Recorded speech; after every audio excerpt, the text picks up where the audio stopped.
మాట్లాడిన పరిస్థితి మనం చూసాం. అంటే ఇక్కడ ఇవన్నీ ఒక ఎత్తు.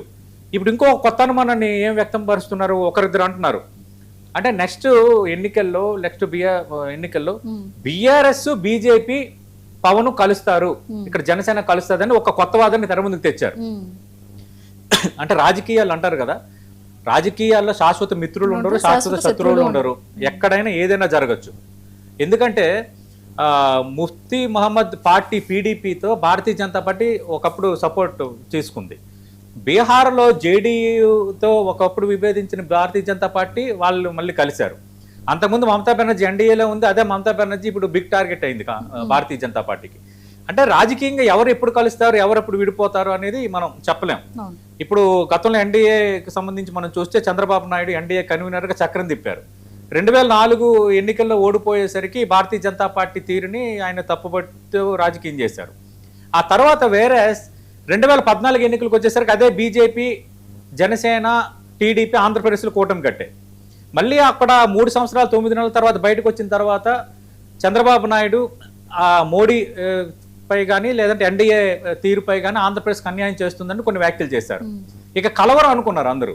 బట్ మొన్న ఏం జరిగింది, మొన్నటి ఎన్నికల్లో అదే భారతీయ జనతా పార్టీ, జనసేన, టీడీపీ కలిసి మళ్ళీ కూటమిగా ఉన్నాయి. ఇప్పుడు కూటమిగా ప్రభుత్వంలో ఉన్నాయి, కేంద్రంలో ప్రభుత్వంలో ఉన్నాయి. అంటే రాజకీయాలు ఏమైనా జరగచ్చు. దాన్ని మనం ఇది జరగదు అని ఎవరైనా అన్నారంటే తప్పే అవుతుంది. అయితే ఇక్కడ జనసేన నిజంగా జనసేన బీజేపీ బీఆర్ఎస్ కాంబినేషన్ వస్తుందా రాదా అన్నది ఒక కీలకమైన ప్రశ్న. ఎందుకు అడుగుతున్నానంటే ఇక్కడ ఆంధ్రప్రదేశ్లో వైఎస్ఆర్ కాంగ్రెస్ పార్టీకి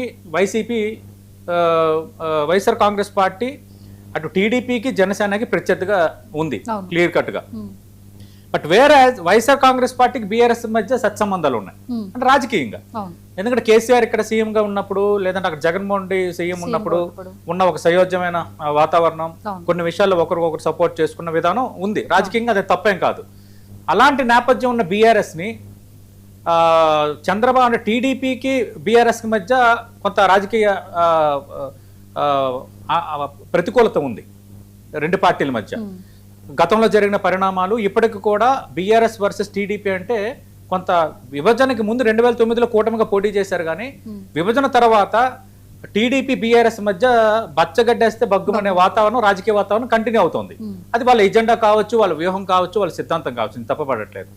అలాంటప్పుడు బీఆర్ఎస్ తో జనసేన కలుస్తుందా, నిజంగా బీజేపీ కోరినట్టు ఆ కాంబినేషన్ వస్తుందా అంటే కొంత సమాధానం అంత ఈజీగా దొరకలేని ప్రశ్న.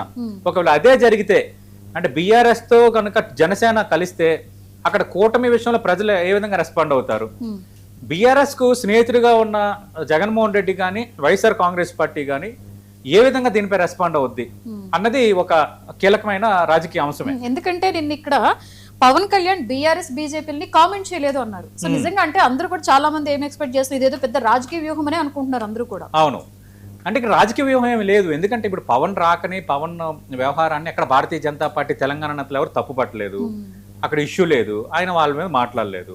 At the same time professor Nageshwar చేసిన వ్యాఖ్యల నేపథ్యంలో బీఆర్ఎస్ కూడా గట్టిగా ఏమి స్పందించలేదు. రెండోది పవన్ రాకని బీఆర్ఎస్ ఎక్కడ అడ్డుకోలేదు, మీరు ఎట్లా వస్తారని ఏమి అడగలేదు. కవిత మాట్లాడారు, కాంగ్రెస్ పార్టీ మాట్లాడారు, అంతకుముందు కొందరు తెలంగాణ వాదులు మాట్లాడుతున్నారు. అందుకు పవన్ కళ్యాణ్ ఆ ఇద్దరు విషయాన్ని ప్రస్తావించుకోవడానికి అదొక కారణం ఉంది. కొందరు ఏమంటారు, మరి తెలంగాణ ఉద్యమము ఇష్యూస్ వీటన్నిటి మీద మాట్లాడినప్పుడు అటు ఎందుకు వీళ్ళిద్దరు ప్రస్తావన తేలేదంటే పవన్ కళ్యాణ్ 1-2 విషయాలు ప్రస్తావన తెచ్చారు.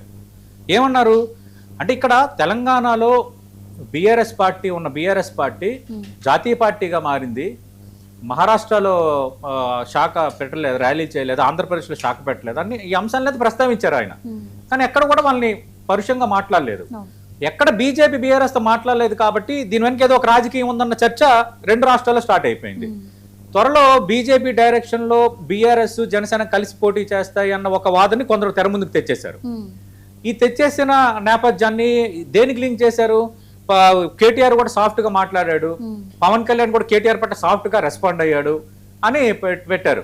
నేనేమంటానంటే దీనికి కాంటెస్ట్ దీనికంటే కేటీఆర్ హుందాగా రెస్పాండ్ అయ్యారు అని నేను అంటాను. ఒక వర్కింగ్ ప్రెసిడెంట్, ఒక మాజీ మంత్రిగా ఆయన రెస్పాండ్ అవ్వాల్సిన తీరులో రెస్పాండ్ అయ్యారు. అందుకే పవన్ కళ్యాణ్ కూడా కేటీఆర్ నాకు మంచి మిత్రుడు అంటే ఆయన రెస్పాండ్ అయ్యారు. అంటే ఇక్కడ ఏంటంటే వివాదాన్ని మరింత పెంచుకోని వాతావరణం కాదు. ఎందుకంటే ఇప్పుడు ఒక రెండు రాజకీయ పార్టీల మధ్య రాజకీయ వైరుధ్యాలు ఉన్నప్పుడు ఒకరి అభిప్రాయాన్ని ఇంకొకరు తప్పుపట్టొచ్చు. ప్రజాస్వామ్యంలో తప్పుపట్టే రైట్ మీకుంది. తప్పుపట్టే విధానం ఏంటి, తప్పుపట్టే రాజకీయ విధానం ఏంటి అనేది ఇక్కడ ఇంపార్టెంట్. నేను ఇందాక స్టార్టింగ్ లో చెప్పినట్టు ఈ విషయంలో కేటీఆర్ ఇది బెస్ట్ అని చెప్తున్నాను నేను. కేటీఆర్ చెప్పాల్సినవన్నీ చెప్పారు, వెయ్యాల్సిన కౌంటర్లు వేశారు, కానీ చాలా హుందాగా బ్యాలెన్స్డ్గా ఆయన మాట్లాడిన విధానం ఇలాంటివి ఏమైతే అంటే కౌంటర్ ఇచ్చినట్టు ఉంటుంది, ఎదుటోళ్ళని తప్పుపట్టినట్టు ఉంటుంది, అట్ ది సేమ్ టైం ఒక హుందా రాజకీయానికి ఇది ఒక రిప్లికాగా ఉంటుంది. అది మనం ఇక్కడ చూడాల్సిన అంశం. నేను అనుకుంటున్నాను నిజంగా ఇందాక ప్రస్తావించినట్టుగా బీఆర్ఎస్ బీజేపీ అలాగే జనసేన కలుస్తాయి అని అనుకోలేను. ఒకవేళ అదే జరిగితే నేను ఇందాక ప్రస్తావించినట్టుగా ఆంధ్రప్రదేశ్ రాజకీయాలపై దాని ఇంపాక్ట్ ఏంటి, నిజంగా కూటమికి సంబంధించి పరిణామాలు వేరేగా ఏమైనా మారుతాయా, ఒకవేళ బీఆర్ఎస్కు ఇక్కడ నిజంగా జనసేన కలిసి పోటీ చేసే వాతావరణం నిజంగా క్రియేట్ అయితే వైఎస్ఆర్ కాంగ్రెస్ పార్టీ కొంత బీఆర్ఎస్కు ఫ్రెండ్లీగా ఉంటుంది కాబట్టి, ఫ్రెండ్లీ పార్టీగా అని అంటారు కాబట్టి అక్కడ వైఎస్ఆర్ కాంగ్రెస్ పార్టీ పవన్ కళ్యాణ్ మీద దాడి తగ్గిస్తుందా, అప్పుడు టీడీపీ స్పందన ఎలా ఉంటుంది, ఇట్లా రకరకాల అంశాలు ఇప్పుడు వస్తాయి ఒకవేళ అదే నిజమైతే. ఇది ఇప్పుడు ప్రస్తుతం పిక్చర్. ఓకే. అండ్ సతీష్ గారు మనం చూసుకుంటే ఇప్పుడు ఈ తెలంగాణ ఈ వివాదం